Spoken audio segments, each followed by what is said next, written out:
आपका मेरे चैनल भक्ति का ज्ञान में हार्दिक स्वागत है। प्रिय भक्तगण, आज हम आपको एक कथा का श्रवण करा रही हूँ जो सुनने मात्र से आपके जीवन में सुख, संपत्ति और धन की वर्षा होगी। तो चलिए कथा को प्रारंभ करते हैं। अगर आप यह कहानी सुन रहे हैं तो पूरा सुनिए। इस कथा को आधा अधूरा छोड़कर जाने की गलती मत करिएगा, क्योंकि इस पवित्र कथा को पूरा सुनने से मनचाहा फल की प्राप्ति होगी। इसलिए इस कथा को पूरा सुने। आप शिव भक्त हैं तो भोलेनाथ का अनादर ना करें। भगवान शिव माता पार्वती से कहते हैं, सपने में मृतकों के आने से कौन से 7 संकेत होते हैं? फिर माता पार्वती कहती हैं, हे प्राणनाथ, इस संदर्भ में आप मुझे विस्तार से बताएं। फिर भगवान शिव कहते हैं, हे देवी, क्या आपको भी सपनों में मरे हुए लोग दिखाई देते हैं? किसी को अपने मरे हुए पिताजी सपने में दर्शन देते हैं तो किसी को अपनी मृत माता के दर्शन होते हैं। शायद आपने भी सपने में अपने मृत परिजनों को देखा होगा, लेकिन सुबह उठने के बाद आप उस सपने को नजरअंदाज कर देते हैं। क्या आपने कभी सोचा है कि आपको ऐसा सपना क्यों दिखाई दिया? इस सपने का क्या मतलब हो सकता है? क्या आप जानते हैं कि सपने में मरे हुए परिजन दिखाई देने पर हमें महत्वपूर्ण संकेत मिलते हैं? यह कोई साधारण बात नहीं है। इसके पीछे गहरा रहस्य छिपा हुआ है, जिसका वर्णन हमारे शास्त्रों में किया गया है। आज हम आपको उन्हीं महत्वपूर्ण संकेतों के बारे में बताने जा रहे हैं। इसलिए आप इस वीडियो को पूरा जरूर देखिए, क्योंकि अधूरा ज्ञान खतरनाक हो सकता है। आज की इस प्रस्तुति में हम आपको पितृपक्ष में सबसे अधिक सुनी जाने वाली एक महान कथा सुनाने जा रहे हैं। इस कथा के माध्यम से आपको समझ में आ जाएगा कि सपने में मरे हुए लोग देखने का क्या अर्थ होता है। अगर सपने में मरे हुए लोग दिखाई देते हैं तो हमें बहुत ही महत्वपूर्ण संकेत मिलते हैं। हे प्रिय कथा, तो चलिए आपको सुनाते हैं वह प्राचीन महान कथा। इस कथा को सुनने मात्र से ही पितरों की कृपा प्राप्त होती है। आइए सुनते हैं वह कथा। श्रद्धालुओं, एक बार देवर्षि नारद यमराज से मिलने के लिए यमलोक जाते हैं। यमराज देवर्षि नारद का बड़े प्रेम से आदर एवं सत्कार करते हैं और उन्हें प्रणाम करते हुए पूछते हैं, हे देवर्षि, यमपुरी में आपका स्वागत है। आपके दर्शन से आज मैं धन्य हुआ और आपके चरण पड़ने से यमपुरी की शोभा बढ़ गई है। इस प्रकार से यमराज के द्वारा स्वागत किए जाने पर देवर्षि नारद प्रसन्न होते हैं और यमराज को भी प्रणाम करते हैं और कहते हैं, हे मृत्यु के देवता यमराज, आपको भी मेरा प्रणाम है। आपके आदर सत्कार से हम अत्यंत प्रसन्न हुए। फिर यमराज नारद जी से कहते हैं, हे देवर्षि, आज आपका यमलोक में आने का क्या प्रयोजन है? अवश्य ही कोई महत्वपूर्ण कार्य अथवा कोई महत्वपूर्ण समाचार लेकर आप आए होंगे, या फिर हमसे कोई भूल तो नहीं हुई है? कृपया बताइए, मैं आपकी क्या सेवा कर सकता हूं?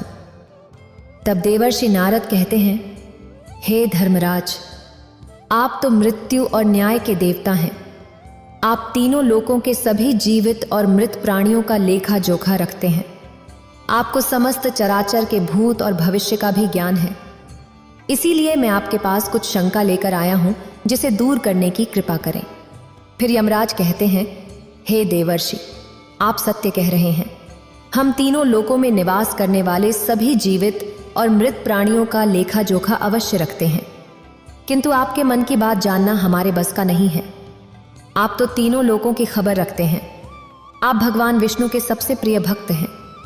आप समस्त शास्त्रों का भी ज्ञान रखते हैं, किंतु अगर आप मुझसे कुछ जानना चाहते हैं तो मैं अवश्य ही आपकी सहायता करूंगा। हे देवर्षि, आपकी जो भी शंका और प्रश्न हैं, आप निसंकोच पूछ सकते हैं। मैं अपने सामर्थ्य के अनुसार उनका जवाब देने का प्रयास अवश्य ही करूंगा। देवर्षि नारद कहते हैं, हे यमराज, मैं पृथ्वी लोक का भ्रमण करके आया हूं। मैंने पिशाच, प्रेत, कूष्मांड, बेताल, चुड़ैल, पेशाचिनी आदि प्रकार की कई विचित्र चीजें देखी हैं जो जंगल में निवास करती हैं। इसके साथ ही मैंने देखा है कि ये सभी दुष्ट शक्तियां मनुष्यों को परेशान करती हैं, उन्हें दुख देती हैं। इसका क्या कारण है? ये सभी बुरी शक्तियां मनुष्यों को क्यों परेशान करती हैं? और मेरे मन में एक और सवाल है कि जब इंसान सपने में अपने पूर्वजों को देखता है तो इसका क्या मतलब होता है। सपने में मरे हुए लोग दिखाई देने का क्या अर्थ है? इससे इंसान को कौन से संकेत मिलते हैं? मैं समस्त मानव जाति के कल्याण के लिए इन सवालों के जवाब जानना चाहता हूं। इन सवालों के जवाब जानने के लिए ही मैं आपके पास आया हूं। नारद जी के सवाल सुनकर यमराज कहते हैं, हे देवर्षि, आपने समस्त मानव जाति के कल्याण के लिए बहुत ही उचित सवाल किए हैं। मैं आपको इन सभी सवालों के जवाब जरूर दूंगा, लेकिन उससे पहले मैं आपको एक अत्यंत पवित्र कथा सुनाता हूं। इस कथा में आपको सभी सवालों के जवाब मिल जाएंगे। आप इस कथा को ध्यान से जरूर सुने। जो भी इंसान इस कथा को सुनता है, मैं उसके सारे अपराध माफ करता हूं। तब नारद जी कहते हैं, हे धर्मराज, आप मुझे वह महान कथा सुनाइए, मैं इसे ध्यान से सुनूंगा। तो श्रद्धालुओं, फिर यमराज देवर्षि नारद को यह महान कथा सुनाते हैं। तो चलिए आपको वह कथा सुनाते हैं। आप सभी इस कथा को ध्यान से सुनिए। एक समय की बात है, मध्य राज्य में एक अत्यंत सुंदर नगरी थी, जहां एक सेठ अपने 4 भाइयों के साथ रहता था। उस सेठ का नाम धर्मराज था। उसके 4 भाई अजय, विजय, आकाश और प्रकाश थे। सेठ और उसके सभी भाइयों का विवाह हो चुका था और वे सभी बड़े प्रेम से एक साथ रहते थे। सेठ के पास किसी चीज की कोई कमी नहीं थी। वह और उसके भाई बहुत मेहनती थे और मिलजुल कर व्यापार और खेती करते थे। पूरे नगर में सेठ के जितना कोई धनवान नहीं था। यह सारी संपत्ति सेठ को उसके पूर्वजों से ही प्राप्त हुई थी। सेठ के पूर्वज महादानी और दयावान थे।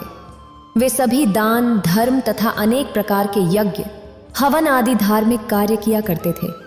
किंतु सेठ कंजूस स्वभाव का था और उसके अंदर पूर्वजों के लक्षण नहीं थे। सेठ ना दान धर्म करता और ना ही यज्ञ तथा हवन आदि कार्य करता था। सेठ ने धन तो बहुत इकट्ठा किया था, किंतु उसने कभी अपने धन का सदुपयोग नहीं किया। उसने कभी किसी को 1 पैसा भी दान में नहीं दिया और ना ही कभी किसी को भोजन कराया। सेठ के पूर्वज तो मंदिरों में भंडारा करते थे, गरीबों को वस्त्र और अन्न का दान करते थे, लेकिन सेठ ने अपने पूर्वजों का कभी अनुसरण नहीं किया। वह हमेशा धन कमाने और उसे जमा करने में लगा रहता था। इससे उसके पास बहुत सारी धन संपत्ति हो गई, लेकिन उसके पूर्वज उससे बहुत दुखी और नाराज हो गए। फिर ही ताई पितृपक्ष आया। पितृपक्ष में सभी पूर्वज अपने पुत्रों से श्राद्ध और तर्पण की अपेक्षा कर रहे थे, किंतु उनके किसी भी पुत्र ने अपने पूर्वजों के लिए न श्राद्ध किया और न ही तर्पण किया। उन्होंने न दान धर्म किया और न ही किसी भूखे को भोजन कराया। अपने पुत्रों की ऐसी दुष्टता देखकर सभी पितृगण अत्यंत दुखी हुए। सेठ के पूर्वजों को अपने पुत्र का व्यवहार ठीक नहीं लगता था। इसी कारण वे पितृलोक में भी दुखी रहते थे।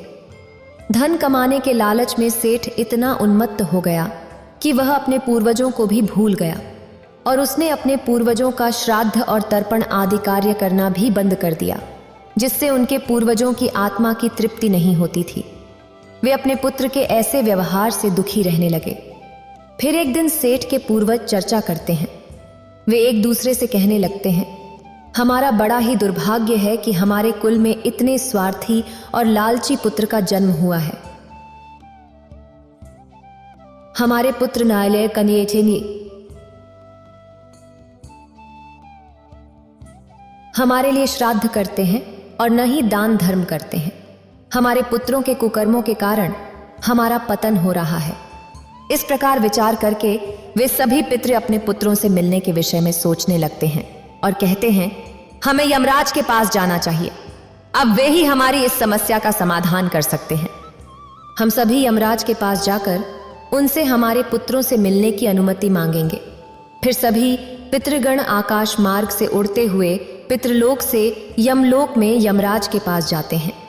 वहां पहुंचकर वे सभी यमराज को नमस्कार करते हैं। पितृगणों को यमपुरी में आया देख यमराज भी उनका स्वागत करते हैं और उनके आने का कारण पूछते हैं। तब सभी पितृ हाथ जोड़कर अपना दुख बताने लगते हैं। वे सभी यमराज से कहते हैं, हे धर्मराज, हमारे पुत्रों की मति भ्रष्ट हो गई है। वे न दान करते हैं और न श्राद्ध और तर्पण करते हैं। उनके अशुभ आचरण से हमारा पतन हो रहा है। वे कभी दान धर्म नहीं करते हैं, जिससे हमारी संतुष्टि नहीं हो रही है। कृपया हमें हमारे पुत्रों से मिलने के लिए एक बार जाने दें। हम उन्हें शास्त्रों का ज्ञान देकर समझाकर लौट आएंगे। तब यमराज ने उन्हें आज्ञा देते हुए कहा, हे महात्माओं, तुम अपने पुत्रों से मिलने के लिए तो नहीं जा सकते, किंतु तुम अपने पुत्रों को स्वप्न के माध्यम से संकेत अवश्य दे सकते हो। इसीलिए आप सभी अपने पुत्रों को उनके सपनों में जाकर संकेत देकर अपना दुख समझा सकते हैं। फिर वे सभी पितृ इस बात पर सहमत हो जाते हैं और एक एक करके अपने सभी पुत्रों के सपनों में जाकर उन्हें दर्शन देते हैं। सबसे पहले वे अपने बड़े पुत्र अर्थात सेठ अजय के सपने में जाकर उसे संकेत देते हैं, लेकिन उनका बड़ा बेटा उनके संकेतों को समझ नहीं पाता है। अगले दिन जब वह जागता है तो वह उस सपने को भूल जाता है और अपने पूर्वजों द्वारा दिए गए संकेतों को भी नजरअंदाज कर देता है।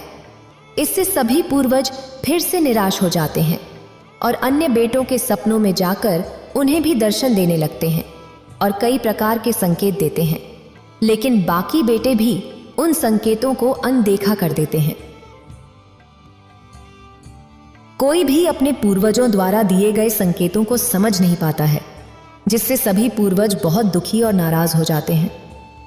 सेठ और उसके भाई धन कमाने के लालच में पूरी तरह अंधे हो चुके थे। उन्हें पूर्वजों द्वारा दिए गए दिव्य संकेतों का महत्व कुछ भी नहीं लगता था, लेकिन पूर्वजों के सपनों में दर्शन देने के कुछ ही दिनों बाद उस सेठ को व्यापार में नुकसान उठाना पड़ता है। उसे व्यापार में बहुत ज्यादा घाटा होने लगता है, जिससे उसकी सारी धन संपत्ति नष्ट हो जाती है। सभी भाइयों में वाद विवाद और लड़ाई झगड़े होने लगते हैं। पूर्वजों द्वारा संचित सारी जमीन और जायदाद को वे बेच डालते हैं और पूरी तरह से बर्बाद हो जाते हैं। सभी भाई एक दूसरे से अलग हो जाते हैं और अपने अपने पेट पालने में लग जाते हैं। उधर स्वर्गलोक में पितरों को अपने पुत्रों की ऐसी दुर्दशा देखकर बहुत पीड़ा होती है। सभी पितृगण अत्यंत दुखी और उदास हो जाते हैं। फिर वे सभी यमराज के पास जाते हैं और कहने लगते हैं, हे धर्मराज, हमसे हमारे पुत्रों की ऐसी दुर्दशा नहीं देखी जाती है। हमारे द्वारा किए गए सभी पुण्य कर्मों को हमारे पुत्रों ने नष्ट कर डाला है। कृपया आप कुछ ऐसा उपाय करें जिससे हमारे पुत्रों को उनकी भूल का पता चल जाए। फिर यमराज उन पितरों से कहते हैं, हे महात्माओं, मैं तुम्हारी इस व्यथा को समझता हूं। मैं अवश्य ही तुम्हारी सहायता करूंगा। मैं स्वयं तुम्हारे पुत्रों के पास जाकर उन्हें उनकी भूल के बारे में बताता हूं।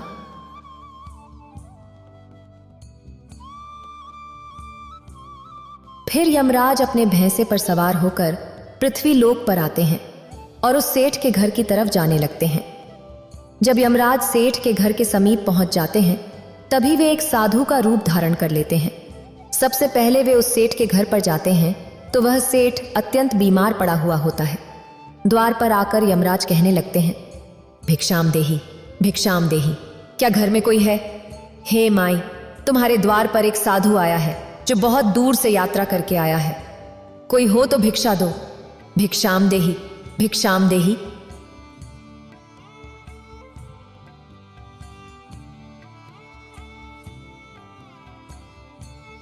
द्वार पर आए साधु को देखकर सेठ की पत्नी नंदा उनका स्वागत करती हैं और कहती हैं, पधारिए हे साधु महाराज, आपका स्वागत है। कहिए, मैं आपकी किस प्रकार से सहायता कर सकती हूं? वे साधु रूपी यमराज कहते हैं, हे देवी, मैं भूखा हूं और यात्रा पर निकला हूं।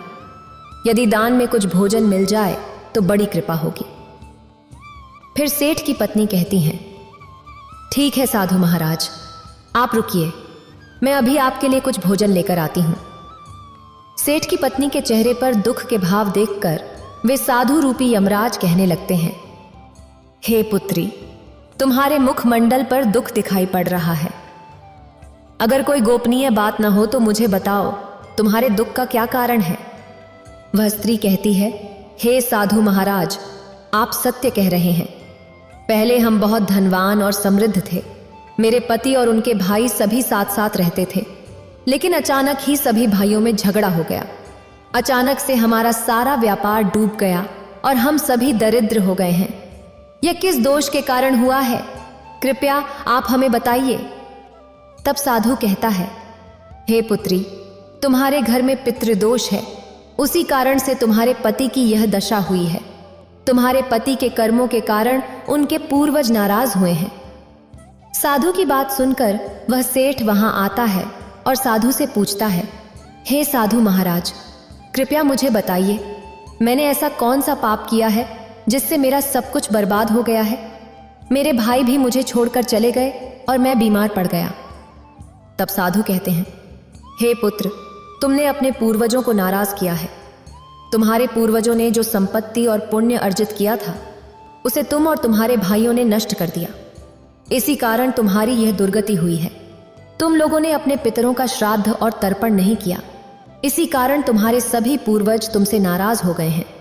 तुम्हारे पूर्वजों ने सपने में आकर तुम्हें कई महत्वपूर्ण संकेत दिए थे, लेकिन तुमने उन संकेतों को नजरअंदाज कर दिया और अपने पूर्वजों का अपमान किया। यही कारण है कि तुम्हारा सारा वैभव नष्ट हो चुका है। इस प्रकार से उस साधु के बताने पर सेठ को सब कुछ समझ में आ जाता है। उसे याद आता है कि उसके सपने में उसके पूर्वजों ने दर्शन दिए थे। वह सेठ साधु से कहता है, हे साधु महात्मा, आप सत्य कह रहे हैं। हमारे पूर्वजों ने हमें सपने में दर्शन अवश्य दिए थे, लेकिन हम उनके संकेतों को समझ नहीं पाए। कृपया आप मुझे बताइए कि सपने में पूर्वजों को देखने पर क्या संकेत मिलते हैं? फिर साधु कहते हैं, हे पुत्र, अब ध्यान से सुनो। मैं तुम्हें सपने में पूर्वज दिखाई देने पर मिलने वाले संकेतों के बारे में बताता हूं। साधु रूपी यमराज कहते हैं, हे पुत्र, यदि पितरों का उद्धार नहीं होता है तो वे प्रेत योनि में ही मृत्यु लोक पर भटकते रहते हैं। वे भूख और प्यास से व्याकुल होकर अपने परिवारजनों के घर में प्रवेश करते हैं। सुनो वत्स, अब मैं तुम्हें उन सभी संकेतों के बारे में बताता हूं जो तुम्हें ध्यान में रखना चाहिए। यमराज ने साधु के वेश में सेठ को बताया, यदि तुम अपने सपने में अपने पूर्वजों को भूख और प्यास से व्याकुल देखते हो तो यह संकेत अत्यंत महत्वपूर्ण है। इसका तात्पर्य यह है कि तुम्हारे पितृ अभी भी प्रेत योनि में भटक रहे हैं। इसका कारण यह है कि उनके लिए उचित रूप से श्राद्ध कर्म और तर्पण नहीं किया गया है। वे अब भी अपने परिवार से आहार और जल की प्रतीक्षा कर रहे हैं।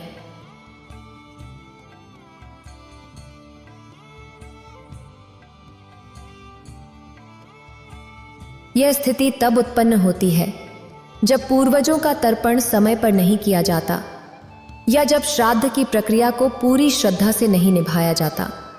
तुम्हारे पूर्वज स्वप्न के माध्यम से अपनी पीड़ा व्यक्त कर रहे हैं ताकि तुम उनकी स्थिति को समझो और उनके लिए आवश्यक धार्मिक अनुष्ठान कर सको। इस समस्या का समाधान यही है कि अपने पितरों के लिए विधि पूर्वक श्राद्ध कर्म और तर्पण किया जाए। सेठ को और स्पष्ट करते हुए यमराज बोले, अगर तुम्हें अपने सपने में मृत पूर्वज जंजीरों में बंधे हुए दिखाई देते हैं तो यह अत्यंत चिंता का विषय है। ये संकेत इस बात का प्रतीक हैं कि तुम्हारे पितृ किसी बंधन में हैं और उन्हें मुक्ति नहीं मिल पाई है। यह स्थिति तब उत्पन्न होती है जब उनके श्राद्ध या तर्पण समय पर नहीं किए जाते या उनके लिए आवश्यक धार्मिक कृत्य अधूरे रहते हैं। यह दर्शाता है कि पितरों की मुक्ति में बाधाएं उत्पन्न हो रही हैं। इस समस्या का समाधान यही है कि तुम दान, श्राद्ध और तर्पण का आयोजन करो ताकि पितरों की आत्मा को शांति मिल सके और वे अपने बंधनों से मुक्त हो सकें। यमराज ने गंभीरता से कहा, अगर तुम्हारे पूर्वज सपने में मैले और फटे पुराने वस्त्र पहने हुए दिखाई दें तो यह अत्यंत अशुभ संकेत है। यह इस बात का प्रतीक है कि तुम्हारे पितृ अत्यधिक दुखी और पीड़ित हैं। वे प्रेत योनि में भटक रहे हैं और उनकी आत्मा को शांति प्राप्त नहीं हो पा रही है। यह तब होता है जब उनके लिए श्राद्ध कर्म, तर्पण और पिंड दान नहीं किया जाता। इसलिए जब भी इस प्रकार का सपना आए, अपने पूर्वजों की आत्मा की शांति के लिए तुरंत पिंड दान और तर्पण करना अनिवार्य होता है। सेठ से बात करते हुए यमराज ने समझाया, अगर तुम्हारे पूर्वज सपने में तुमसे कुछ मांगते हुए दिखाई दें तो यह इस बात का संकेत है कि उनकी कोई अधूरी इच्छा बाकी रह गई है। उनके जीवन काल की कोई अभिलाषा अधूरी रह गई थी। जो उन्हें मुक्ति प्राप्त करने में बाधा डाल रही है। ऐसे सपनों में यह देखना महत्वपूर्ण है कि वे किस प्रकार की वस्तु की मांग कर रहे हैं। तुम्हें उस वस्तु या उसके समरूप चीज का दान करना चाहिए ताकि उनके अधूरे कार्य पूर्ण हो सकें और उनकी आत्मा को शांति प्राप्त हो सके।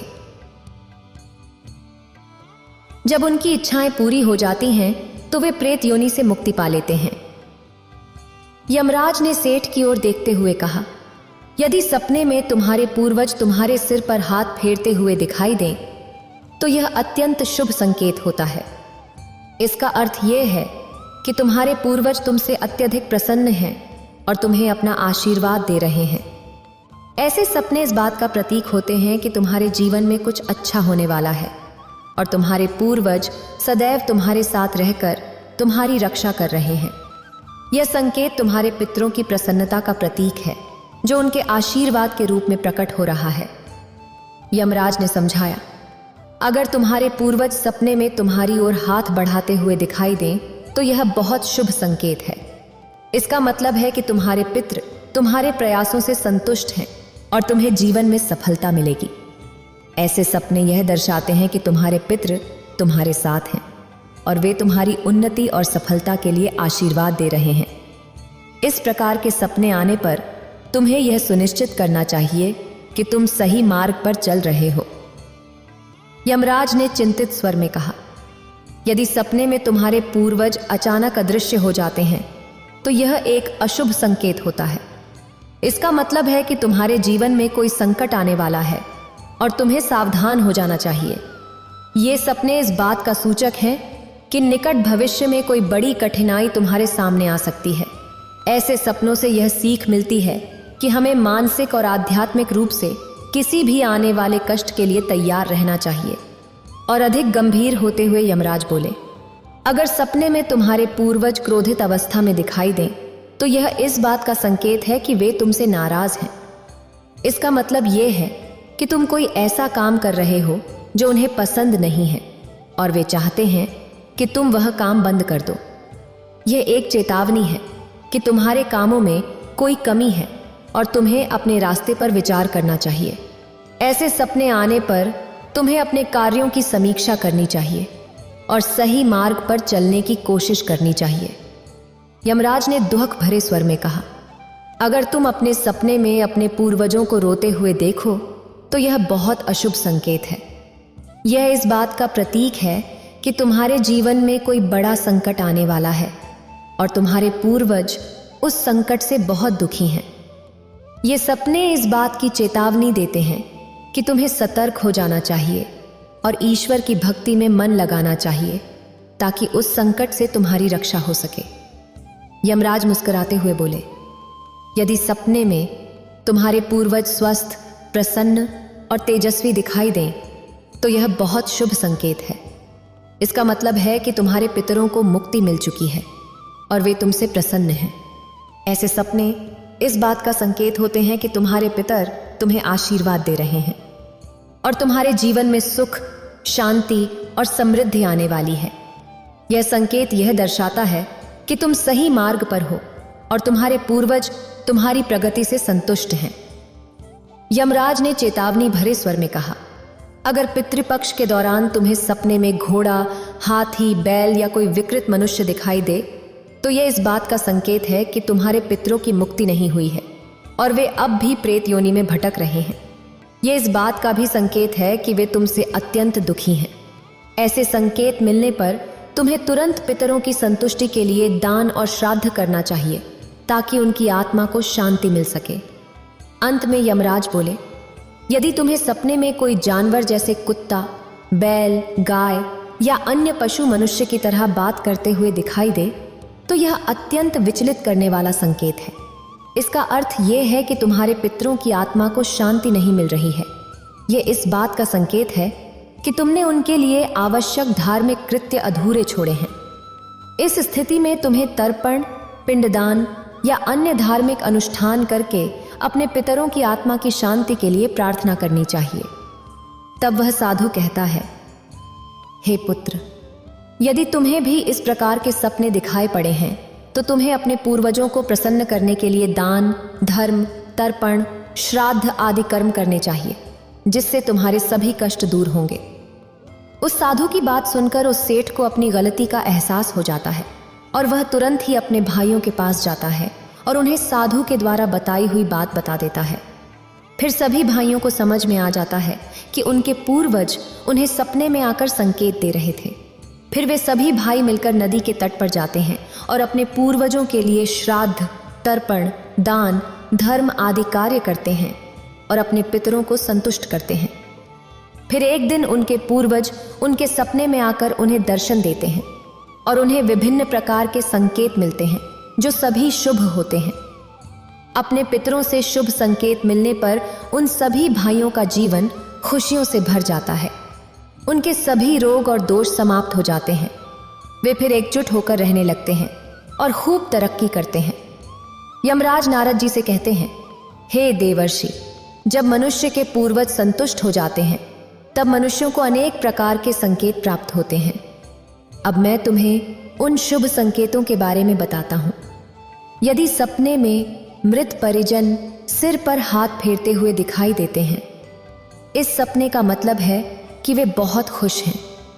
पूर्वज ये संकेत दे रहे हैं कि उस व्यक्ति के जीवन में कुछ बहुत अच्छा होने वाला है। अगर पूर्वज व्यक्ति की ओर हाथ बढ़ाते हुए दिखते हैं तो इसका मतलब है कि वे उसके काम से संतुष्ट हैं और उसे उस काम में सफलता मिलेगी। अगर सपने में पूर्वज स्वस्थ दिखते हैं, कुसुमांतरी में नृत्य है, उनके चेहरे पर तेज होता है और उनके कपड़े चमकीले और सफेद होते हैं, तो इसका मतलब है कि उन्हें मुक्ति मिल चुकी है। अगर सपने में पूर्वज दूर आकाश में बादलों पर बैठे हुए दिखते हैं तो यह शुभ संकेत है। इसका मतलब है कि वे बहुत खुश हैं और उसे आशीर्वाद दे रहे हैं। इस तरह से सभी भाइयों को पूर्वजों से शुभ संकेत मिलते हैं। उनका खोया हुआ धन और संपत्ति वापस मिल जाती है और सभी भाई मिलजुल कर एक साथ रहने लगते हैं। वे सुखपूर्वक 101 वर्षों तक जीवन व्यतीत करके दिव्य विमानों में बैठकर पितृलोक चले जाते हैं। इस प्रकार यमराज ने देवर्षि नारद को पितरों के द्वारा मिलने वाले संकेत बताए हैं। इतना कहकर भगवान शिव इस कथा को समाप्त करते हैं। अगर आपको ये वीडियो अच्छी लगी हो तो लाइक करें और शेयर करें और मेरे चैनल भक्ति का ज्ञान को सब्सक्राइब करें। आपका धन्यवाद।